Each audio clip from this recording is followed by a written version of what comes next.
ಸ್ನೇಹಿತರೆ, ಸಮಯವನ್ನು ಪ್ರೀತಿಸೋಣ. ಬದುಕಿನಲ್ಲಿ ಸಮಯವಲ್ಲದೆ ಇನ್ನಾವುದೂ ನಮ್ಮದಲ್ಲ. ಜನ್ಮ ಅಮ್ಮ ಕೊಟ್ಟಳು, ಹೆಸರು ಮನೆಯವರು ಇಟ್ಟರು, ವಿದ್ಯೆ ಗುರುಗಳು ನೀಡಿದರು.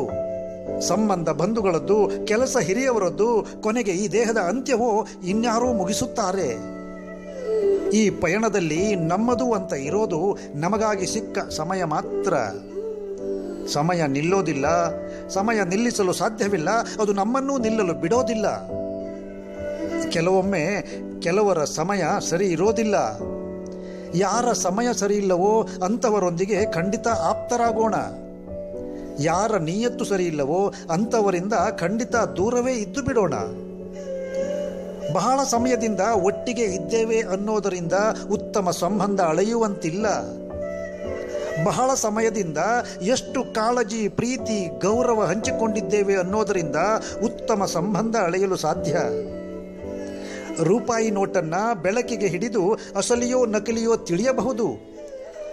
ಹಾಗಂತ ಮನುಷ್ಯ ಅಸಲಿಯೋ ನಕಲಿಯೋ ತಿಳಿಯಲು ವಾಟರ್ ಮಾರ್ಕೂ ಇರೋದಿಲ್ಲ, ಸಿಲ್ವರ್ ಲೈನೂ ಕಾಣೋದಿಲ್ಲ. ಇದ್ದರೆ ಒಂದು ಹಿಡಿ ಗಾತ್ರದ ಹೃದಯದೊಳಗಿನ ವಿಶ್ವಾಸ ಮಾತ್ರ. ಇನ್ನೊಬ್ಬರ ಕೆಟ್ಟದ್ದನ್ನ ಚರ್ಚಿಸೋಣ, ಆದರೆ ಇನ್ನೊಬ್ಬರಿಗೆ ಕೆಟ್ಟದ್ದನ್ನ ಬಯಸದೇ ಇರೋಣ.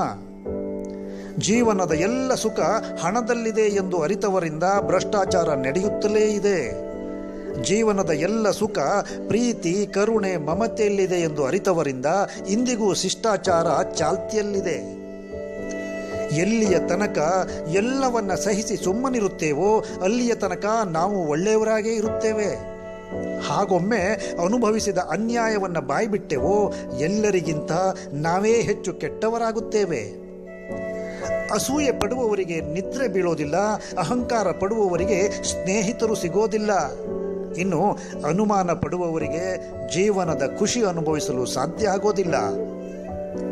ಖಾಸಗಿಯಾಗಿ ನಾನು ಎಷ್ಟು ಬೆಳೆದಿದ್ದೇನೆ ಅನ್ನೋದು ಯಶಸ್ಸು ಹೌದು, ಆದರೆ ನನ್ನಿಂದ ಇನ್ನೆಷ್ಟು ಜನ ಚೈತನ್ಯ ಹೊಂದಿದ್ದಾರೆ ಅನ್ನೋದು ನಿಜವಾದ ಯಶಸ್ಸಿನ ಮಾನದಂಡ. ಲೋಹ ಮೃದುವಾದಾಗಲೇ ಮೂರ್ತಿಯಾಗಿ ದೇವಸ್ಥಾನದಲ್ಲಿ ಸ್ಥಾನ ಪಡೆಯೋದು. ವ್ಯಕ್ತಿ ಮೃದುವಾದಾಗಲೇ ಮನುಷ್ಯನಾಗಿ ಜನರ ಹೃದಯದಲ್ಲಿ ಗೌರವ ಪಡೆಯೋದು. ಯಾರೂ ಇಲ್ಲದ ವ್ಯಕ್ತಿಯನ್ನ ಅನಾಥ ಅಂದುಕೊಳ್ಳುತ್ತೇವೆ ನಿಜ, ಆದರೆ ಅಗತ್ಯವಿದ್ದಾಗ ಬಳಸಿಕೊಳ್ಳುವ ಸ್ನೇಹಿತರು, ಸಂಪತ್ತು ಇದ್ದಾಗ ಹೊಂದಿಕೊಳ್ಳುವ ಸಂಬಂಧಿಕರು, ಹಣವಿದ್ದಾಗ ಸಮೀಪ ಓಡಾಡುವ ಬಂಧು ಬಳಗದವರು, ಇವರೆಲ್ಲರ ನಡುವೆ ಇರುವಾತ ನಿಜಕ್ಕೂ ಬಹುದೊಡ್ಡ ಅನಾಥ. ಸಮಯ ಮತ್ತು ನಗು ಜೀವನದ ಎರಡು ವಿಶೇಷ ಅಗತ್ಯಗಳು. ಸಮಯ ಕೆಲವೊಮ್ಮೆ ನಮ್ಮ ನಗುವನ್ನು